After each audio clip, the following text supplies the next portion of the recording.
बेहद मस्ती भरे दिनों से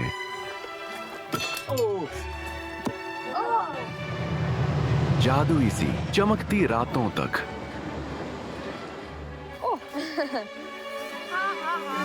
उत्तर नॉर्वे में नॉर्डलैंड काउंटी का सफर एक बेमिसाल अनुभव है।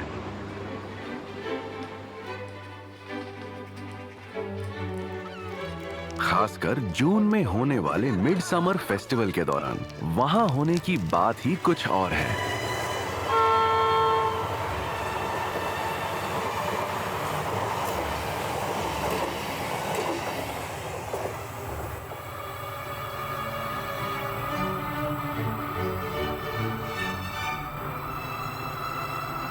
नॉर्डलैंड रेलवे ट्रॉन्डहाइम से शुरू होकर ट्रॉन्डहाइम फ्योर्ड के किनारे किनारे होते हुए ऐतिहासिक वाइकिंग रणभूमि रहे स्टिक्लेस्टाड से गुजरती है। वहां से ये नदी घाटियों के साथ चलते हुए खूबसूरत शहर मूशुयन पहुंचती है। रास्ते में ये फ्योर्ड से गुजरते हुए स्वाटिसेन ग्लेशियर के पास आर्कटिक सर्कल को पार करती है। आखिर में ये दुनिया के सबसे तेज टाइडल करंट वाले स्ट्रेट साल्ट स्ट्राउमेन से होकर गुजरती है, जिसके बाद आता है इसका अंतिम पड़ाव बूडा।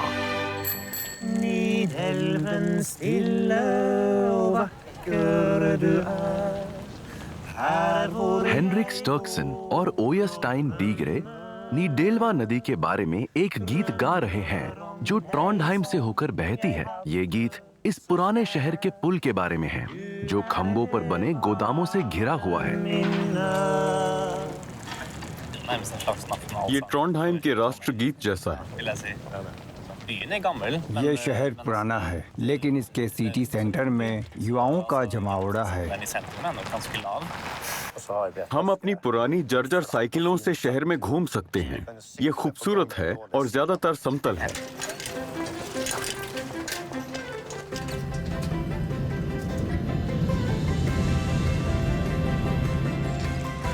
कनाल हार्बर के किनारे स्कैनसन पुल है। हेरिटेज लिस्ट में शामिल ये स्टील ट्रस ब्रिज उसी इंजीनियर ने डिजाइन किया था जिसने सैन फ्रांसिस्को में गोल्डन गेट ब्रिज बनाया था। बाइस्क्यूल ब्रिज कहलाने वाला ये अद्भुत पुल जाता है ट्रॉन्डहाइम फ्योर्ड के प्रवेश द्वार तक, जो सीधे नॉर्वेजियन सी से जुड़ा है। दक्षिण से आने वाली ट्रेनें इस पुल को पार कर स्टेशन तक पहुंचती हैं। ट्रॉन्डहाइम से ही नॉर्डलैंड रेलवे की शुरुआत होती है और हमारी ट्रेन के रवाना होने से पहले शहर घूमने का थोड़ा सा वक्त तो है। हेनरिक और ओयस्टाइन हमें नीदारोस कैथेड्रल दिखाना चाहते हैं। ये दोनों कारीगर यहाँ कैथेड्रल की वर्कशॉप में काम करते हैं। मध्यकाल से ही धार्मिक वस्तुओं या मूर्तियों को तराशने के लिए सोपस्टोन का इस्तेमाल किया जाता है। ये हमारे लिए एक बहुत ही काम का पत्थर है। इसका फायदा ये है कि इसे आसानी से आकार देकर बारीक नुकीले किनारे बना सकते हैं। इससे नक्काशी करने या मूर्तियां तराशने में बहुत मदद मिलती है। कुछ चीजें तो 700-800 सालों से भी ज्यादा वक्त से सलामत हैं, लेकिन ये 1960 के दशक में तराशा गया था और ये काफी खराब हो चुका है।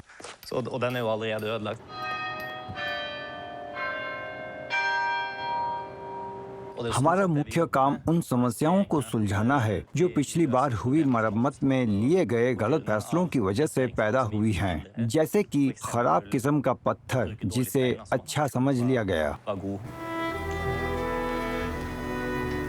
100 साल पहले कैथेड्रल के बाहरी हिस्से में लगी मूर्तियों को बदलना पड़ा था। बीच वाली मूर्ति वाइकिंग राजा ओलाफ की है, जो नॉर्वे के पेट्रन सेंट या संरक्षक संत हैं। मध्यकालीन युग में उन्हें यहीं दफनाया गया था, जिसकी वजह से निदारोस नॉर्वे का सबसे अहम कैथेड्रल बन गया। उनकी अस्थियां अभी भी इसी इमारत के नीचे ही कहीं हैं।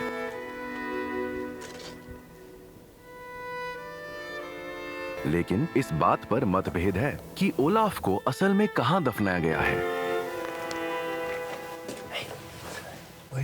मुझे लगता है यहाँ पर। हाँ, यहीं। अब हम ऑल्टर के बिल्कुल नीचे हैं।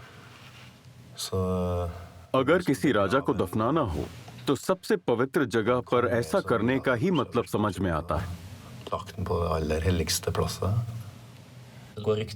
ऐसी अफवाहें थी कि समाधि में अजीब सी चीजें हो रही हैं, चमत्कार जैसा कुछ। तो लोग देखने गए। वे कहते हैं कि उनके गालों पर गुलाब थे और अच्छी सी खुशबू आ रही थी। ये एक बेहतरीन कहानी है।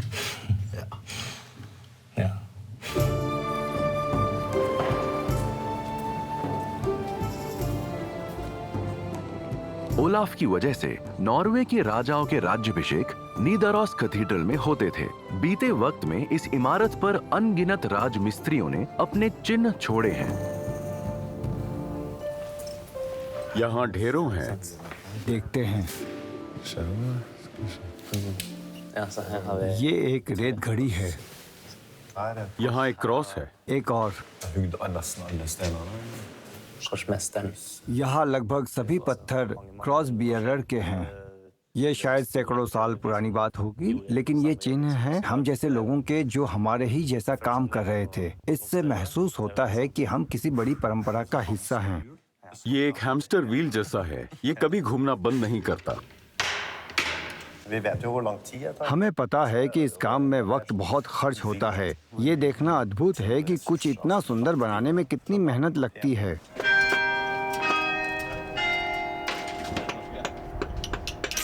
तुम्हें द नॉर्डलैंड नाइट्स गीत मालूम है? हाँ, सुंदर गाना है। गाते हुए 3-4 बार तो छेनी का काम निपटा सकते हैं।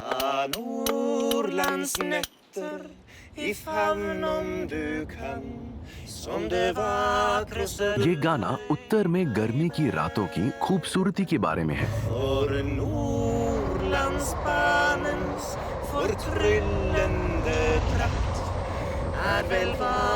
और नॉर्डलैंड रेलवे उन्हें अनुभव करने का एक शानदार तरीका है। ट्रॉन्डहाइम सिग्नल बॉक्स प्लेटफॉर्म पर आने के लिए तैयार।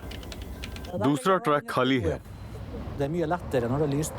उजाले में काम करना अच्छा लगता है। जितना रोशन उतना बेहतर। यहाँ मौसम काफी अलग होते हैं। अभी सबसे ज्यादा रोशनी वाला समय है। उत्तर में सूरज पूरे दिन चमकता रहता है और बूडा में तो दिखता है आधी रात का सूरज। अभी रात के 11 बज रहे हैं। एक ट्रेनी और उनके ट्रेनर उन ड्राइवरों के साथ हो लेते हैं जो ट्रेन को नॉर्डलैंड रेलवे तक चलाएंगे। मैं काम से पहले थोड़ा सोई थी, बस उतना ही। आपको तैयारी करनी होती है, लेकिन जैसे हालात सामने आए उनसे भी निपटना होता है। आप डर नहीं सकते। लोकोमोटिव में तुम्हारी पहली ड्राइव। हाँ, ये मजेदार होगा।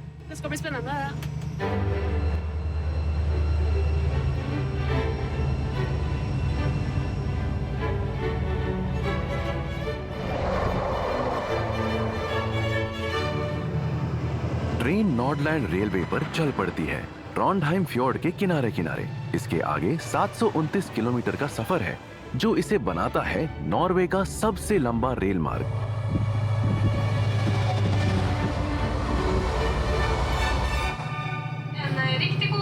बूडा जाने वाली नाइट ट्रेन में आपका स्वागत है। हम आपकी सुखद यात्रा की कामना करते हैं। क्या एक तकिया मिल सकता है? बिल्कुल। माली रिमोल सफर के पहले हिस्से की कंडक्टर है। रात में काम करना काफी अच्छा है। मुझे सूरज को उगते और डूबते देखने का बहुत समय मिलता है।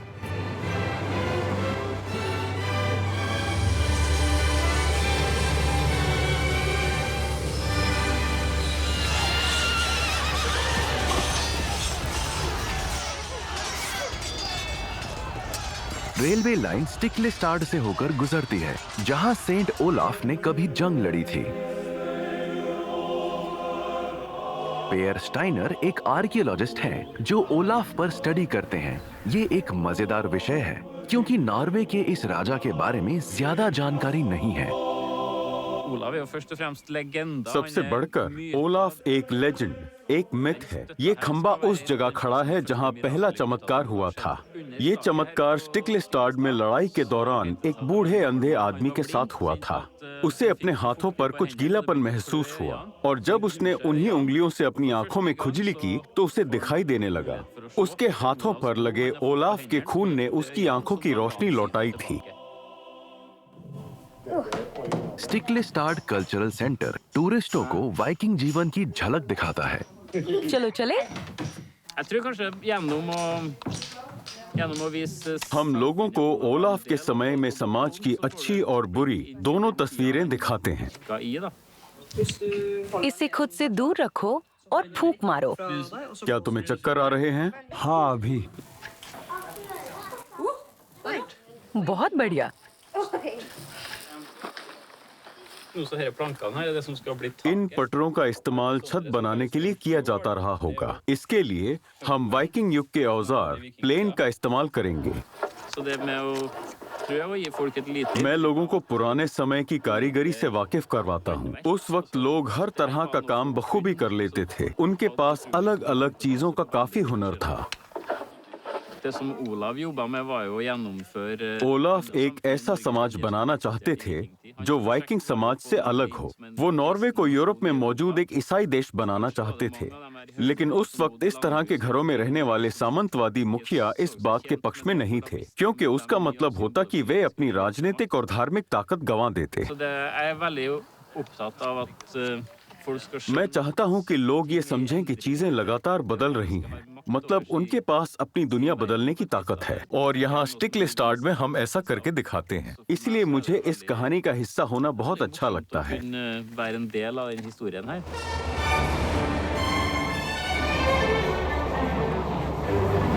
ट्रेन नॉर्डलैंड रेलवे पर आगे बढ़ती जा रही है। अब ये नामसेन नदी की घाटी में पहुंची है। क्या आप पानी दे देंगे? सुबह के 2 बज रहे हैं। अंधेरा इससे ज्यादा गाढ़ा नहीं होगा। अब मुझे ठंड लग रही है। अच्छा है कि उजाला है। Det er jo veldig greit. गर्मियों की रोशनी आपको तरोताजा रखती है।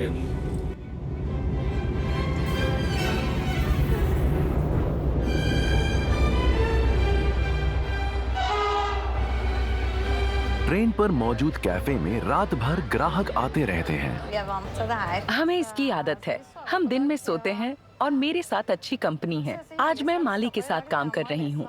हम अपने लिए कॉफी बनाते हैं और अच्छा समय बिताते हैं। På natt, så jeg elsker det. Jeg synes det er hyggelig. Og मुझे रातें बहुत पसंद हैं। वे आरामदायक होती हैं। आपको बहुत सारी खूबसूरत चीजें देखने को मिलती हैं। अक्सर यहाँ बहुत सारे जंगली जानवर होते हैं। sånn ferieferie.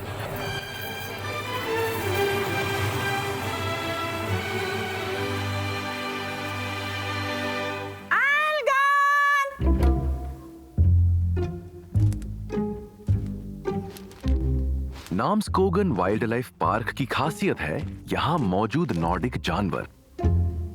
मालिन यहाँ जानवरों की देखभाल करती हैं।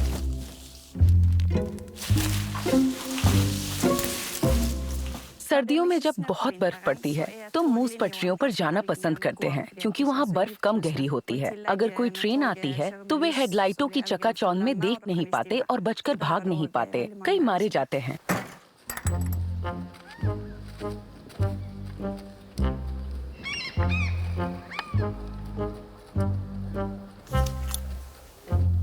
नॉर्वे के जंगलों में करीब 150 भालू ही रहते हैं। वे मुश्किल से ही नजर आते हैं,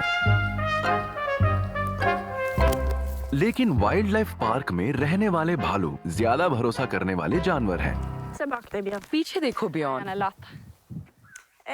Bjørn वो er आलसी है। ikke så aktiv अपनी बहन som जितना फुर्तीला søsteren नहीं है। min, वो så खाने han के लिए synes बिल्कुल ikke मेहनत नहीं करना चाहता। वो चाहता है कि खाना बस उसकी गोद में गिर जाए।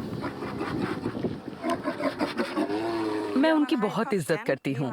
वे जंगली भालुओं की तरह हमसे डरते नहीं हैं और वे बेहद खतरनाक भी हैं। Så disse her, de er ekstremt farlige.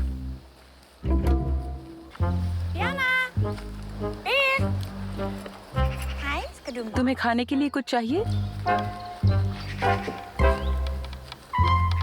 Norway की आर्कटिक लोमड़ियां विलुप्त होने की कगार पर थीं। Nå jobber Norsk institutt for Norwegian institute for nature research अब आर्कटिक लोमड़ियों की ब्रीडिंग कर रहा है। हमारी लोमड़ियां ब्रीडिंग प्रोग्राम का हिस्सा थीं। उनकी आबादी बढ़ रही है, लेकिन धीमे। इन पर जलवायु परिवर्तन का बुरा असर पड़ा है और लाल लोमड़ियों की आमद का भी, जो आर्कटिक लोमड़ियों के इलाकों में आकर बस रही हैं। Du har lyst på mer? Du må vente til अगर और चाहिए तो तुम्हें रात के खाने तक रुकना पड़ेगा। ये आप पर भरोसा करते हैं और सरल स्वभाव के प्राणी हैं। मुझे बहुत पसंद है। Det likte de veldig godt.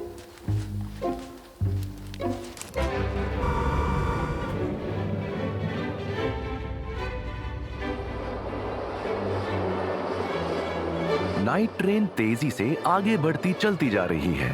अब ये नॉर्डलैंड काउंटी पहुंच चुकी है, जो इस रेलवे की हमनाम है। ट्रेन सफेद पानी वाली वुफस्ना नदी के पास से होकर गुजरती है। पानी के बहाव के हिसाब से लाक्सफर्सन यूरोप के सबसे ज्यादा वेग वाले झरनों में गिना जाता है। मारियन जैतर एक्सट्रीम कयाकिंग करने वाली दुनिया की बेहतरीन एडवेंचर स्पोर्ट खिलाड़ी हैं। उन्हें व्हाइट वाटर एथलीटों की अगली पीढ़ी के साथ वुफस्ना नदी में पैडलिंग करना पसंद है।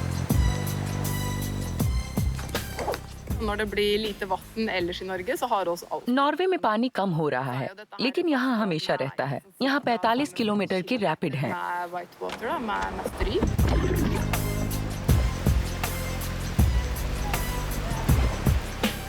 पर्गटोरी कहाँ है?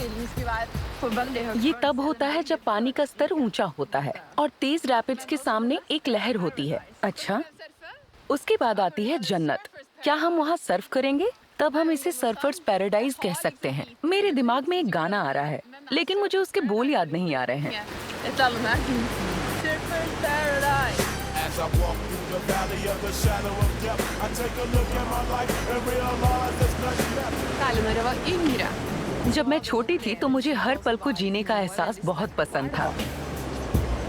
Ble litt ये avhengig. एक नशे जैसा होता है और हादसे तो होते ही हैं। ये खतरनाक है। Ulykker, rett og slett. Det er jo farlig. Det er litt sånn skikkelig. इसे लाइफस्टाइल कहना थोड़ा अजीब लगता है, लेकिन ये मेडिटेशन, कुदरत और उत्तेजना का मिला जुला रूप है। मैं जीवन भर पैडलिंग करना चाहती हूँ। Hele livet.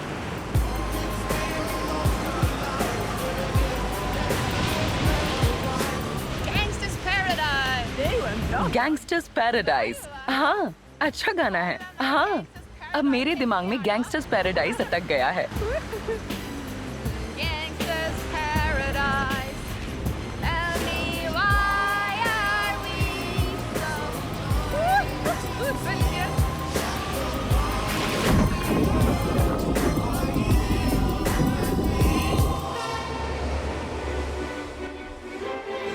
ट्रेन पर एक और कॉफी का समय हो गया है।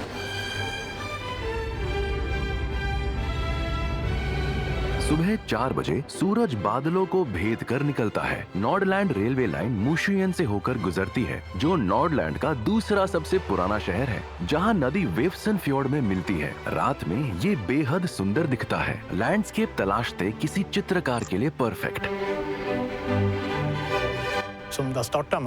ये सब पहाड़ों और समुद्र के मिलने से शुरू हुआ। मछुआरे शेलफिश पकड़ने आने लगे। लोग पहाड़ों से मीट और बेरियां लेकर नीचे आए और उन्होंने अपना सामान बेचा। अंग्रेज यहाँ थे। उनके पास आरा मशीन थी, जिससे उन्होंने पेड़ काटे। इन सब से काफी पैसा आया। Det førte med seg rikdom, det gjorde det jo.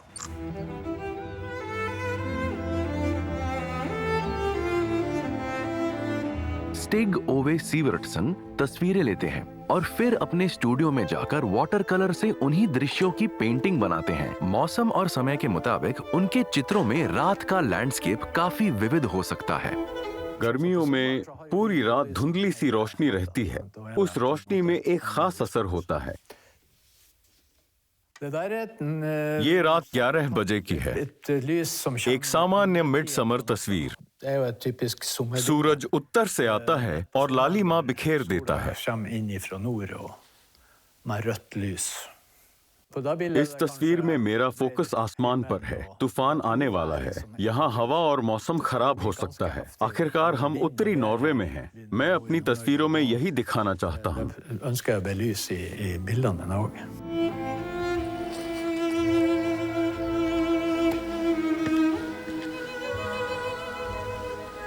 स्टीग ओवे प्रेरक नजारों की तलाश में रात में हाइक पर निकलते हैं। उन्हें बारिश से फर्क नहीं पड़ता।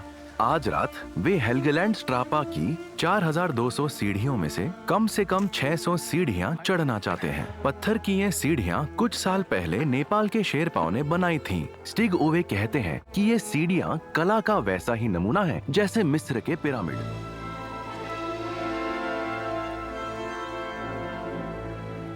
वे बारिश का पानी इस्तेमाल करके एक वाटर कलर लैंडस्केप बनाएंगे। इसका नाम है वेट ऑन वेट, जो इस मौसम का हाल भी बताता है। नॉर्वे में लोग अक्सर बरसात की झड़ी को कविता से जोड़ते हैं। यहाँ पहले से ही पानी है, मुझे लाने की जरूरत नहीं थी।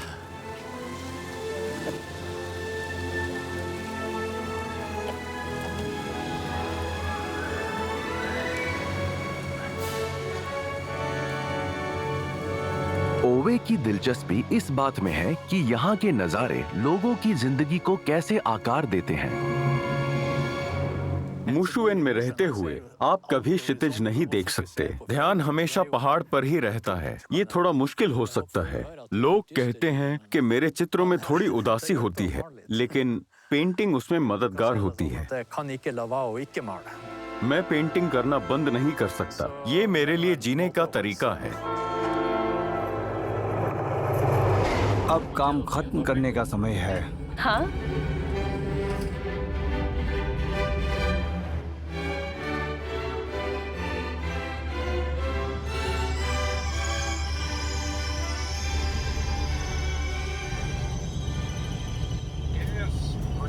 आखिरी साइन पर रुकना।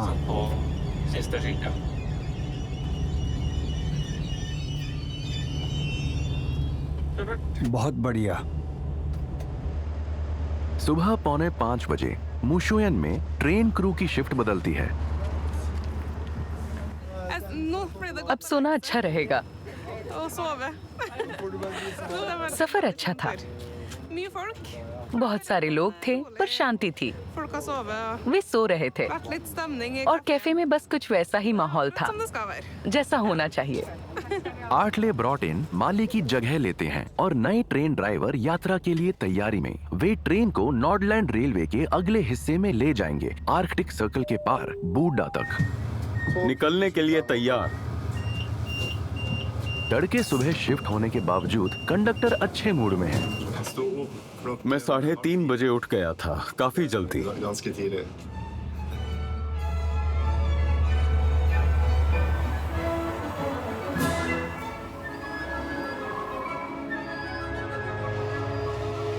ट्रेन एक और फ्योर्ड के किनारे से गुजरती है।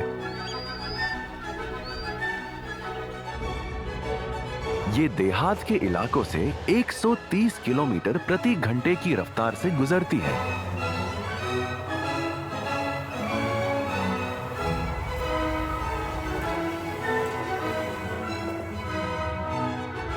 यहाँ नजारे शानदार हैं, लेकिन ज्यादातर यात्री सो रहे हैं। कंडक्टर को ध्यान रखना पड़ता है कि उन्हें किन स्टेशनों पर उतरना है।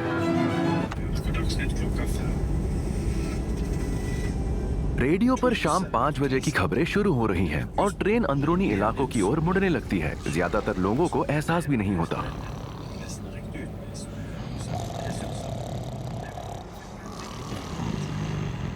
कोई अगर जाग रहा हो तो उसे जबरदस्त दृश्य दिखाई देंगे। कंडक्टर इस बात का पूरा ध्यान रखते हैं कि डिब्बों में शांति बनी रहे। हमें इसका ध्यान रखना पड़ता है। यात्री कभी कभी शिकायत करते हैं कि कोई बहुत जोर से खर्राटे ले रहा है। फिर हमें उन्हें जगाकर जोर से खर्राटे ना लेने के लिए कहना पड़ता है।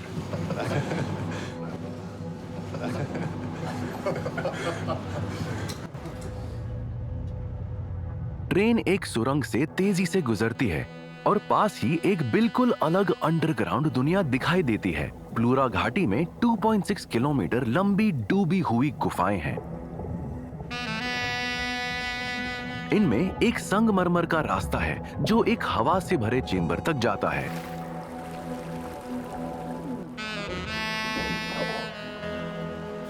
गुफाओं वाली जमीन ईना सेंटाला यार्डब्रू की है। वे अपने पति के साथ यहाँ रहती हैं, जो एक डाइविंग इंस्ट्रक्टर हैं। हमारे आंगन में उत्तरी यूरोप की सबसे बड़ी पानी से भरी गुफा है। ये अद्भुत है। हमारे गार्डन में ऐसी जगह का होना बहुत खास है। यहीं पर मैं अपने पति से मिली थी और अब हम साथ में गुफाओं में डाइविंग करते हैं।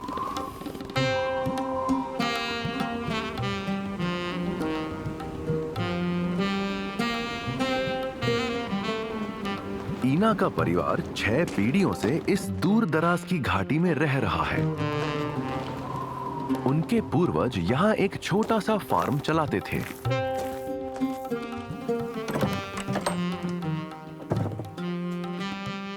ईना को अपनी विरासत पर गर्व है। वे अक्सर सोचती हैं कि 80 साल पहले उनके परदादा परदादी का जीवन यहाँ कैसा रहा होगा। सोच पाना बहुत मुश्किल है। हम आर्कटिक सर्कल के ठीक नीचे हैं और उस समय फार्म तक कोई सड़क नहीं थी। इस फोटो में आप उन्हें सर्दियों में नदी में कपड़े धोते देख सकते हैं। उन्हें बर्फ में छेद करके पानी निकालना पड़ता था और फिर उसे गर्म करके वे कपड़े धोते थे। आज ईना और उनके फिनिश पति जमीन के नीचे वाले डाइविंग पैराडाइज के मुकाबले का सौना और दूसरी सुविधाएं बनाने में जुटे हैं। इन दोनों ने उसी अंडरग्राउंड चेंबर में शादी भी की जहां केवल डाइविंग करके ही पहुंचा जा सकता है। इस शादी को गिनीज बुक ऑफ रिकॉर्ड्स में दर्ज किया गया। पर्दा हटाइए ताकि आप देख सके कि आपको क्या मिल रहा है। यानी और ईना, अब ये अंगूठियां पहनाओ जो साक्षात निशानियां हैं तुम्हारे साझे दीवानेपन की, जिसका कोई और छोर नहीं होना चाहिए। ईना, यानी कि आंखों में देखते हुए उसे अंगूठी पहनाओ। मैं अपने प्यार, जुनून और वचन की निशानी के तौर पर तुम्हें ये अंगूठी पहनाती हूँ। और बदले में एक पानी भरी गुफा हर दिन तुम्हारे लिए। बदले में क्या? जब तक आप दोनों की जिंदगी है, इनके लिए वफादार रहिएगा। ओह हाँ, बिल्कुल। क्या कहा? हाँ, मैं रहूंगा। मैंने इसके लिए हाँ क्यों कहा? उसने लॉटरी जीत ली। उसे राजकुमारी और आधा राज्य मिल गया। ये बिल्कुल नॉर्वेजियन बात है। मैं हर सुबह उठता हूँ और खिड़की से बाहर देखकर सोचता हूँ कि मैं यहाँ कैसे पहुँचा। मैंने जरूर कुछ सही किया होगा। साथ मिलकर हम भविष्य के लिए कुछ बनाना चाहते हैं, कुछ ऐसा जिसे आने वाली पीढ़ी आगे ले जा सके।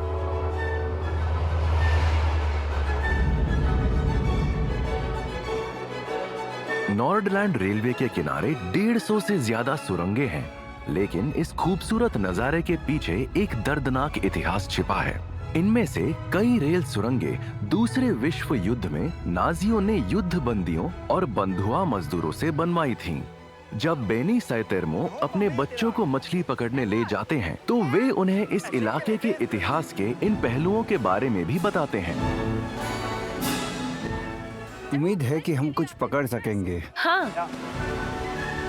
सबसे पहले मछली पकड़ने का पाठ।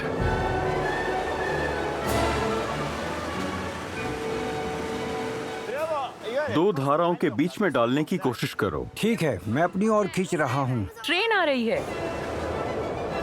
मुझे एक बड़ी वाली मिली। ये बड़ी है।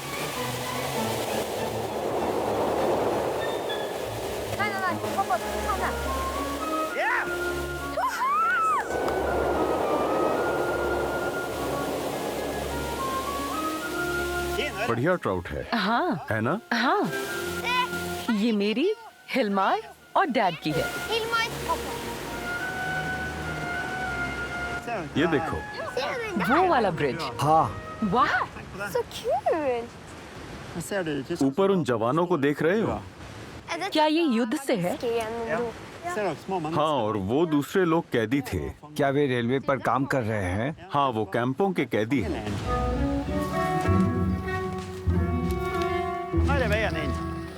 एंट्री यहाँ से है। क्या ये खंडर पुरानी इमारतों के हैं? हाँ, शायद।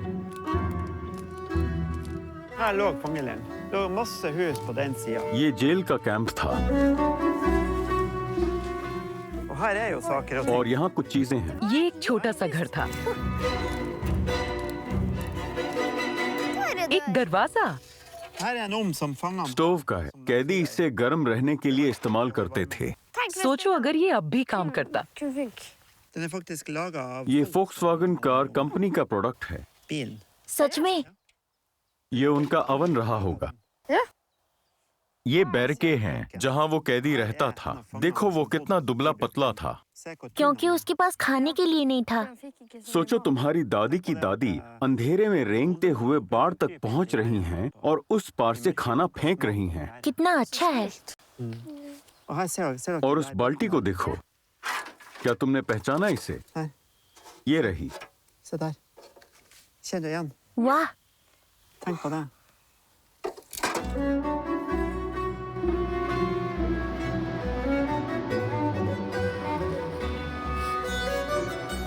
नॉर्वे में लोगों को जंगल में अपनी पसंद की किसी भी जगह कैंप करने का हक है। इस नेशनल पार्क के किनारे भी, जहां बेनी एक रेंजर है।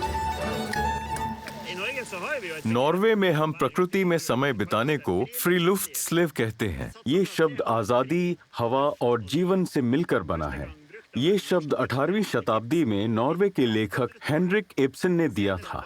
तब से ये पूरे नॉर्वे की पहचान बन गया है। ये पत्थर ठीक नहीं है। नहीं, अच्छा थ्रो था, वो छक्का था। आप ऐसा कैसे करते हैं? मेरी किस्मत खराब है।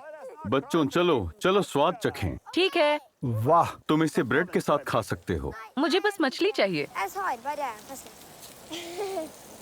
ये लो। Behold den. Ja. Normalt sett så har de faste tider de går og legger seg. आमतौर पर उनके सोने का समय तय होता है, लेकिन जब हम बाहर आते हैं तो कोई नियम नहीं होते। मुझे उजली चमकती रातें बहुत पसंद हैं। जून और जुलाई में कमाल की हरियाली होती है। Juli og den eksplosive grønnfargen. यहाँ की गर्मियों की रोशनी बिल्कुल अनोखी होती है। जब आप रात में उठकर टॉयलेट जाते हैं तो माहौल बहुत सुहाना होता है। ज्यादातर जब रोशनी होती है तो दुनिया व्यस्त रहती है, लेकिन उत्तरी नॉर्वे में गर्मियों की रातों में कोई हलचल नहीं होती। ये अनुभव बहुत ही अद्भुत है। Ikke full fart. Så derfor så er det en veldig fin opplevelse.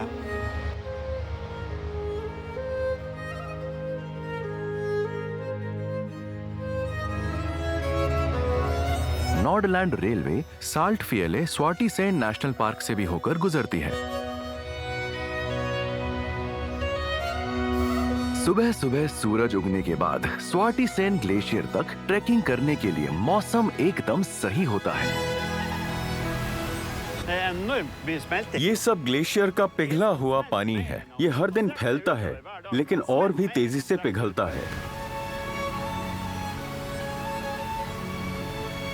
Ser du regnbuen, Elida? तुम्हें रेनबो दिख रहा है? कितना सुंदर है। हमारा देश कितना अद्भुत है। मुझे लाल और नीला दिख रहा है। मुझे बैंगनी और हरा दिख रहा है। अरे हाँ,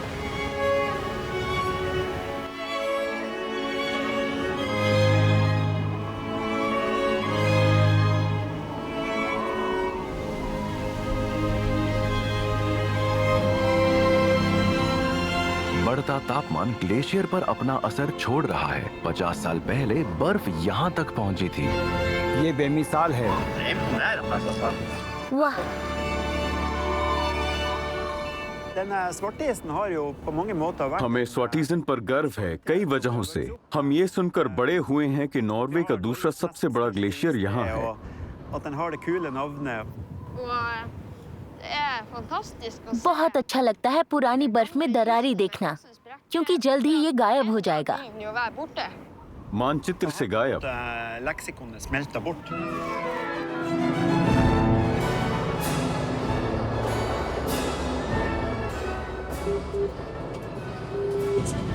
मैं ड्राइवर बोल रहा हूँ। कोई देरी नहीं है। नहीं। सुबह के 7 बज रहे हैं। यहीं पर नॉर्डलैंड रेलवे आर्कटिक सर्कल पार करती है।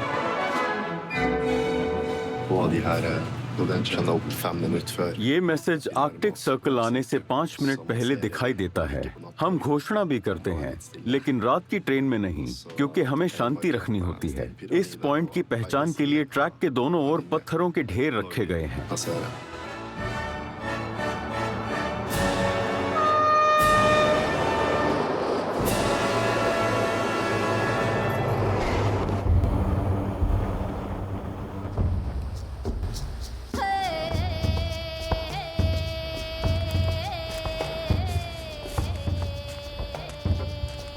आर्कटिक का इलाका सामी लोगों का घर है, जो उत्तरी स्कैंडिनेविया में रेनडियर पालने वाले मूल निवासी हैं।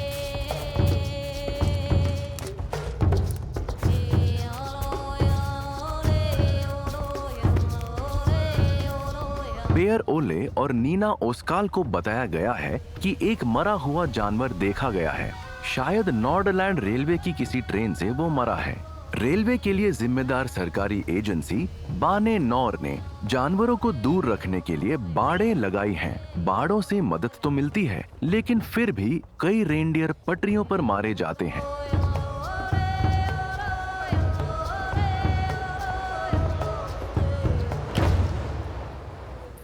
ये बहुत दर्दनाक है। Det är helt grusomt. Ja. हर साल लगभग 100 रेनडियर ट्रेनों की चपेट में आकर मारे जाते हैं। ट्रेनें उन्हें बचाने के लिए रास्ता नहीं बदल सकती, न ही ब्रेक लगा सकती हैं। ये सबसे बड़े खतरे हैं।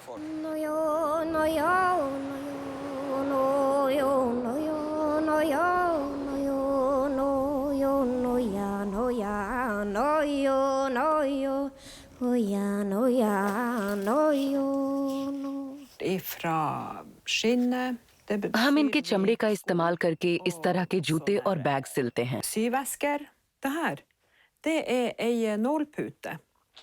ये सुई का डिब्बा सींग और हड्डी से बना है। ये धागा जानवरों की नसों से बनता है। सामी लोगों का रेनडियर के साथ एक समझौता है। एक बार एक शिकारी ने एक रेनडियर का शिकार किया। उसने सुरक्षा की गुहार लगाई और एक सामी ने उसकी रक्षा करने की कसम खाई। रेनडियर ने कहा, तुम्हें मुझसे 3 वादे करने होंगे। 1, मुझे एक अच्छी मौत देना। 2, मेरे हर हिस्से का इस्तेमाल करना। और 3, इसे हमेशा याद रखना। यही असली सम्मान है।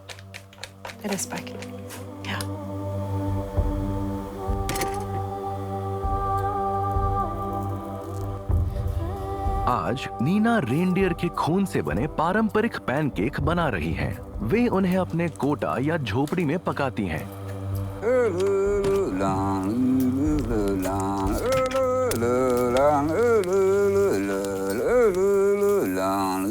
पेयर ओले पारंपरिक सामी गीत योइक गा रहे हैं। ऐसा माना जाता है कि ये प्रकृति से उनके रिश्ते को मजबूत करता है। अगर आप योइक के जरिए रेनडियर को बुलाते हैं तो आप दरअसल खुद रेनडियर बन जाते हैं। सामी लोग देवताओं से अच्छा मौसम, खाना और जरूरत की दूसरी चीजें मांगते थे। फिर ईसाई धर्म आया और योइकिंग को शैतान की पूजा की तरह देखा जाने लगा। उसके लिए बहुत कड़ी सजा दी जाती थी, लोगों की जान भी ले ली जाती थी।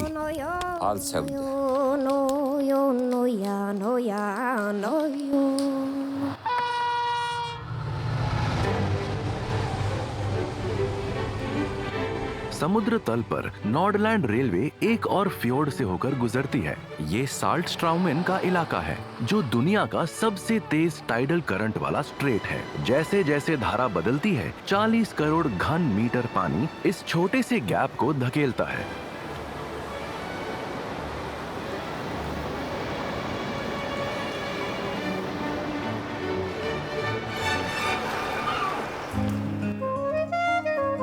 हेनरिक मार्कुसेन समुद्र के पानी से नमक बनाते हैं। आर्कटिक के ठंडे मौसम की वजह से इस प्रक्रिया में सिर्फ नमकीन पानी को धूप दिखाना काफी नहीं होता।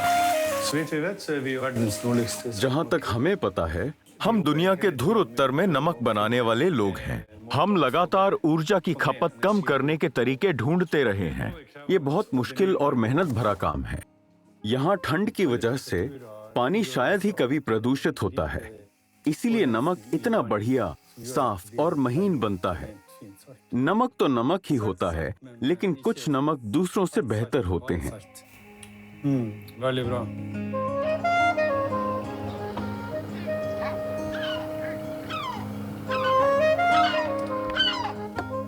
हेनरिक नॉर्वे के मिड समर फेस्टिवल के लिए तैयार हो रहे हैं। उन्हें अपने बढ़िया क्वालिटी के नमक के साथ खाने की जरूरत होगी। यहाँ उत्तर में हमें ये सुनिश्चित करना होगा कि हम अपने संसाधनों पर जी सकें। इसीलिए ये जरूरी है कि हम उनका सम्मान करें और टिकाऊ ढंग से इस्तेमाल करें। हम उन्हें आने वाली पीढ़ियों के लिए बचाना चाहते हैं। हेनरिक सब्जियां और साल्टस्ट्राउमेन से पकड़ी मछली बनाएंगे।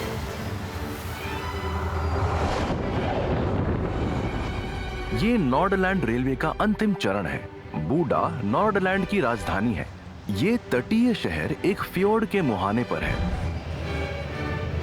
10 घंटे के सफर के बाद ट्रेन निर्धारित समय से सिर्फ 5 मिनट की देरी से बूडा पहुंचती है।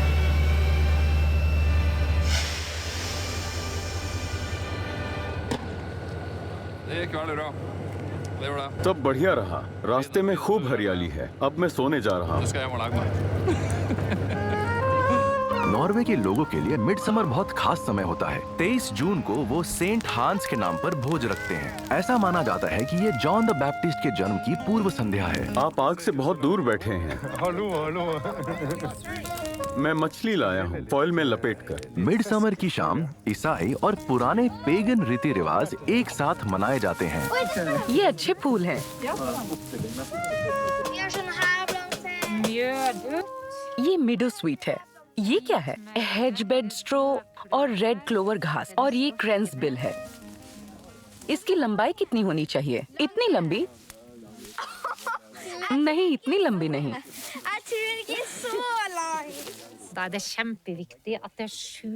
माला में 7 अलग अलग तरह के फूल होने चाहिए। फिर जब तुम आज रात सोने जाओगी तो तुम्हें उस लड़के का सपना आएगा जिससे तुम्हारी शादी होगी। क्या तुम इसे पहनोगी? कितनी सुंदर गर्मी की रात है। ये साल का सबसे खास दिन है, सबसे लंबा दिन।